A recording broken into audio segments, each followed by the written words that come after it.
If you entered the ISRO Mission Control Room on the afternoon of 23rd August 2023, you'd immediately sense the tension in the air. The room is buzzing with activity. Flight controllers are monitoring the spacecraft's flight path, aerospace engineers are checking and double-checking the automated landing sequence, and from the observation deck behind them, the Prime Minister of India is observing the $1.5 billion space agency at work. Because today is the day that over a year's worth of work from hundreds of engineers and astrophysicists will be shown off to the world, and the almost $90 million mission will either end in resounding success or crushing failure. The Chandrayaan-3 lunar module has found its orbit around the moon and is getting closer and closer to the surface. ISRO's aim is to do what no other space agency in the world has done so far: achieve a soft landing on the unexplored south pole of the moon. The clock ticks down, 4 p.m., then 5, then 5:30. At its lowest point in orbit, the lander's 4 propulsion engines burst to life, initiating a braking maneuver to stop the orbit. It begins descending. 1.7 tons of high-sensitivity instruments and explosive rocket fuel hovering 30 kilometers above the moon. Over the course of 30 nail-biting minutes, the lander slowly drops in altitude. Everyone's eyes are glued to the monitor. If anything goes wrong now, there would be nothing the ISRO team could do but watch the machine crash onto the lunar surface. But at 6:03 p.m., the Chandrayaan-3 lander makes its historic touchdown on the rocky landscape of the moon, the first of its kind. The ISRO Mission Control Room erupts in jubilation. All that tension released in a single moment as India's first ever lunar rover rolls out of the lander, ready to begin its mission. If you're Indian, you might have witnessed this sequence unfolding live on TV. But what you probably don't know is that Chandrayaan, ISRO, and India's entire space program can trace their origins back to a sleepy cantonment town where British pensioners like to retire for some peace and quiet. But why Bengaluru? When we already had massive metropolitan centers like Bombay, Delhi, Calcutta, and Madras, why did a sleepy town like Bangalore become the scientific capital of India? The answer will take you back nearly a century before the IT revolution that made Bengaluru the Silicon City. This is the incredible history of science and technology in Bengaluru, brought to you by UnboxingBLR. Stick around till the end to see what live events you can catch in the city, from music shows to cultural programs. It all began on a passenger steamship headed from Yokohama in Japan to Vancouver in Canada.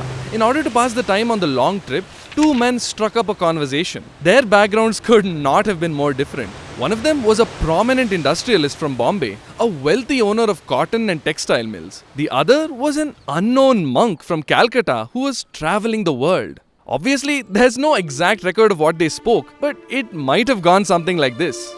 Your cotton mills have no doubt made you very prosperous, sir, but selling raw materials and semi-finished goods can only take the nation so far. India must be made self-sufficient, and to do that, we need homegrown industries, we need manufacturing. I understand what you're saying, but the current economic landscape doesn't look promising, at least not for us Indians. The damned British have their fingers in every pie, and you know how they like to have control over everything. You're not wrong there, but that's all the more reason to do it. How did the West become the great powers of the modern world? Through scientific inquiry, of course. We must channel the youth of our country to study the sciences and develop technology. And if the British try to stop it, that's how we'll know we're actually doing something right. I agree. What we need is an institution. A place where brilliant young minds can mingle and be steeped in research. This place must be like the Oxford or Cambridge of India. Forget Oxford, sir. This will be like the Nalanda University of modern times. An Indian center of learning that will be known the world over. And there is no man better suited to building such an institution than the one sitting right before me. Upon reaching their destination, the 2 men parted ways, but their discussion remained with them. Of course, you will certainly know who these 2 men are. The industrialist was Jamsetji Tata, founder of the largest business conglomerate in India. The young monk was Swami Vivekananda, on his way to the United States to deliver his legendary lectures on Hindu philosophy to the Western world. After his return to India, Tata began putting forth proposals in order to get his exciting new project off the ground, setting aside some 30 lakh rupees as grant money. But he quickly ran into the very same hurdles he discussed with Vivekananda. Lord Curzon, the Viceroy of India, dismissed the idea, saying that India simply didn't have the right environment for scientific research. Instead of setting up an expensive, unviable institution like this, the Viceroy recommended that Tata instead gift the grant money to the government and trust that they'll put it to good use. Very convenient. But in 1902, Tata had visited Bengaluru, where the Diwan of Mysore, Sheshadri Iyer, offered to grant over 300 acres of land to set up an institution there. While Tata was obviously somewhat biased towards his hometown of Bombay, that city posed a lot of problems. The overcrowding meant that acquiring land would be difficult, and the hot, humid climate could damage books and scientific papers. Bengaluru, on the other hand, was much cooler, and the land was being handed to him on a platter. But before they could take it any further, Jamsetji Tata tragically passed away in 1904, leaving his grand plans unfinished. It wasn't until 5 years later when his dream would finally be fulfilled when a new viceroy took office, and the young king of Mysore, Krishnaraja Wadiyar, donated 371 acres of land and 50,000 rupees for the government to set up the new institution. And so on 27th May 1909, the Indian Institute of Science was born. The university initially opened its doors to students in chemistry and electrical engineering. Sir M. Vishweshwaraya, who was the Diwan of Mysore at the time, urged IISc to focus their efforts on industrializing the state. This was at a time when World War I was raging in Europe. Mysore was one of the world's largest producers of sandalwood, but was unable to export it to the West. The investment in IISc proved to be useful already. Researchers were able to develop advanced techniques for sandalwood extraction and processes for manufacturing acetone and other ingredients. Krishnaraja Wadiyar wasted no time in setting up factories to distill sandalwood and manufacture soap infused with aromatic sandalwood oil, giving rise to the most famous soap brand in South India, Mysore Sandal Soap. This humble bar of soap was in fact the very first glimpse of that joint dream shared by Swami Vivekananda and Jamsetji Tata on that fateful ship journey, a dream of an industrialized India. Over the next few decades, the institute only grew in importance. C.V. Raman, the first Nobel Prize winner for sciences in Asia, also became the first Indian director of IISc, establishing the Department of Physics in 1933. But as we draw closer to World War II, the British grew increasingly dependent on their most valuable colony, calling on India to supply soldiers, food, raw materials, and even technology. A businessman named Walchand Hirachand, along with the government of Mysore, established Hindustan Aeronautics Limited or HAL in Bengaluru. Seeing how the war was progressing, he rightly guessed that aircraft were the next frontier of weapons technology and built a facility to manufacture aeroplanes. But to innovate on existing tech, HAL needed to conduct scientific research into aeronautics, communications technology, and metallurgy. Coincidentally, IISc was suffering from a lack of funding and were unable to open up new departments or offer new courses. A few discussions with the government, and suddenly the university had received all the grant money it could ask for on the condition that they collaborate with HAL. As the war began to heat up, IISc and HAL were working together to repair and overhaul American and British aircraft, designing electrical equipment and conducting aeronautics research. They teamed up with the British Royal Air Force to quickly train some 15 young engineering graduates in testing and repairing fighter planes. By the end of the war, IISc was offering new courses in aeronautical engineering and applied science, while HAL had grown to become the largest aircraft repair center in Asia. Bengaluru at this time was well and truly transforming into the beating heart of scientific innovation in India. If you're a smart young student or professional with a mind for science and engineering, this was the city to be.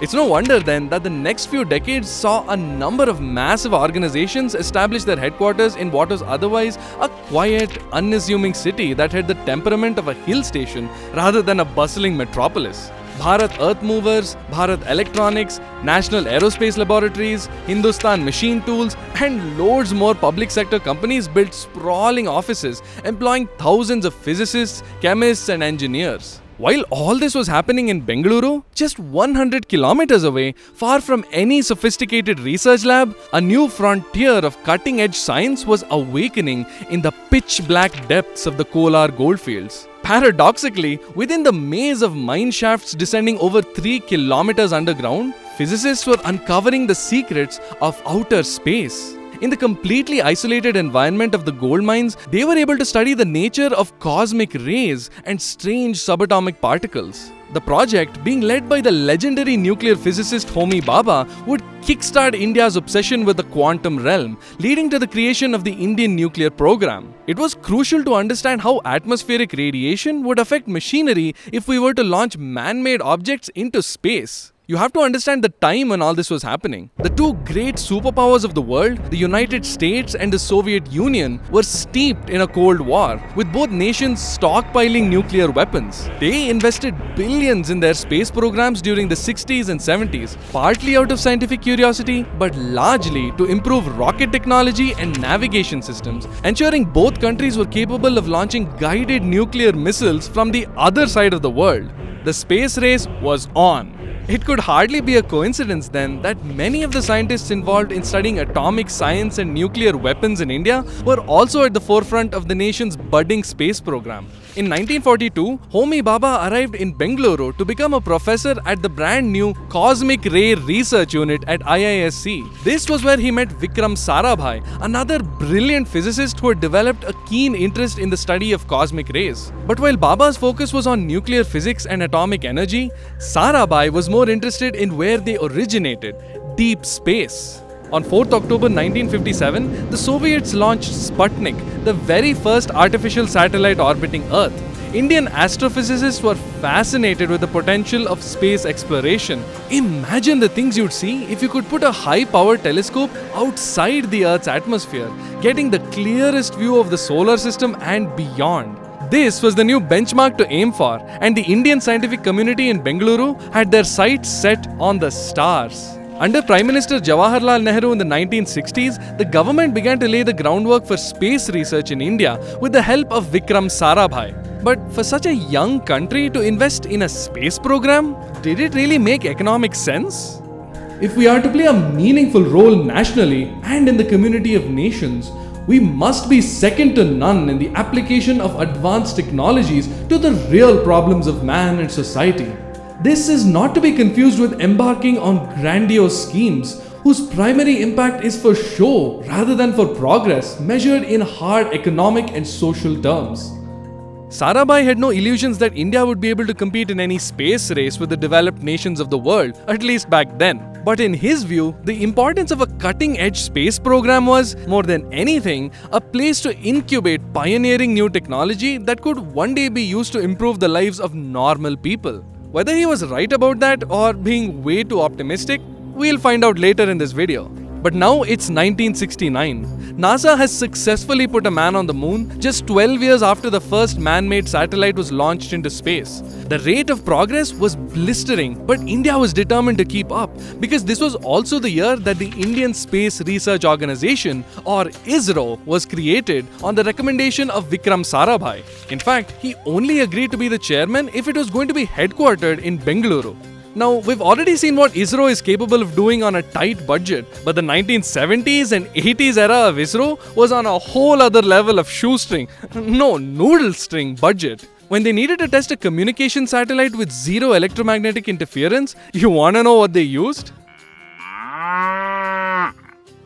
Scientists in those days didn't have access to even basic testing equipment, which often had to be imported at great expense. They instead had to make do with what they had, stretching limited budgets and using resourcefulness and the ever-reliable Indian jugaad to achieve results. ISRO engineers would often work out of small workshops and bicycle sheds to build the very first rockets, transport rocket parts on bicycles, and even repurposed an unused toilet as a data receiving center for their first ever satellite launch in 1975, Aryabhatta. It almost seems like the startup DNA was deeply encoded into every Bangalorean, even back then. There would have been this sense of community among the different science and engineering institutions of Bengaluru. Satish Dhawan, who became the director of IISc in 1962, brought the university much closer to ISRO, allowing researchers to freely collaborate and share resources. He set up India's first supersonic wind tunnel at IISc, which was frequently used by engineers from HAL to simulate wind effects on new aircraft designs.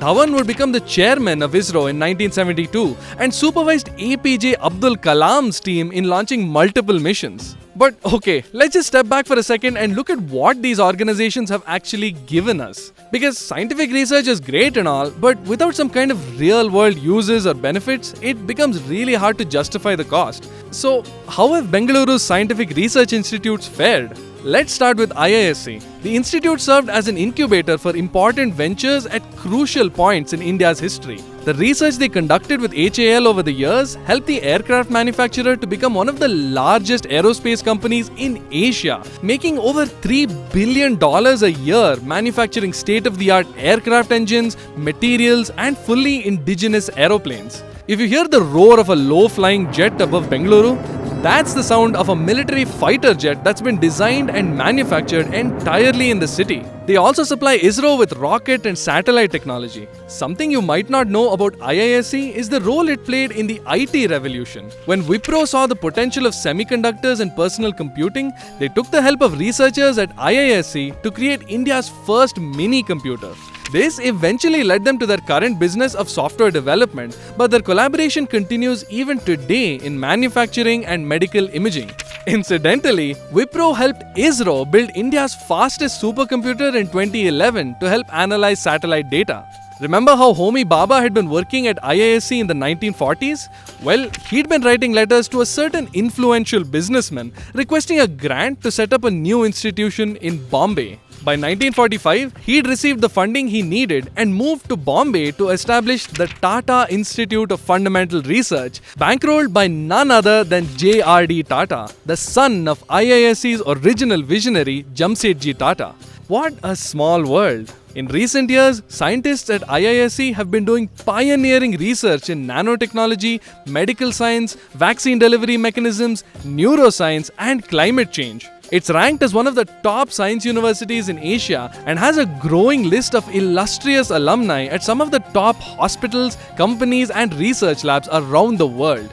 Perhaps what IISc will be best remembered for is being the birthplace of India's meteoric space program. But every time ISRO launches a new spacecraft, there's always someone asking, what's the point? Why not spend all these crores of rupees on something that will actually help regular Indians? Well, I'll tell you exactly what the point is. Starting in 2001, ISRO launched a telemedicine service that connects clinics in rural areas with specialty hospitals in urban centers through satellite link, allowing patients in remote areas to consult experienced doctors. In 2004, they launched EduSat, a two-way communication satellite allowing kids in remote villages to receive distance education. ISRO uses satellite imaging to forecast crop production across the country, giving the government crucial data for the distribution and storage of food grains, policy making, and food security. They've created a disaster management program that offers near real-time satellite data for free in over 15 countries, with alert systems to help people evacuate danger zones.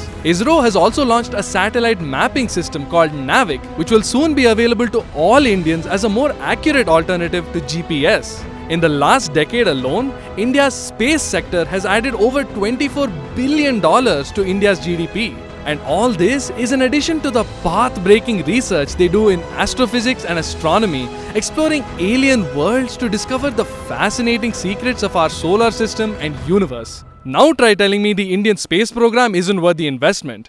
If you think about it, Bengaluru's start as India's tech capital really began 120 years ago, when it became the first city in India to get electricity.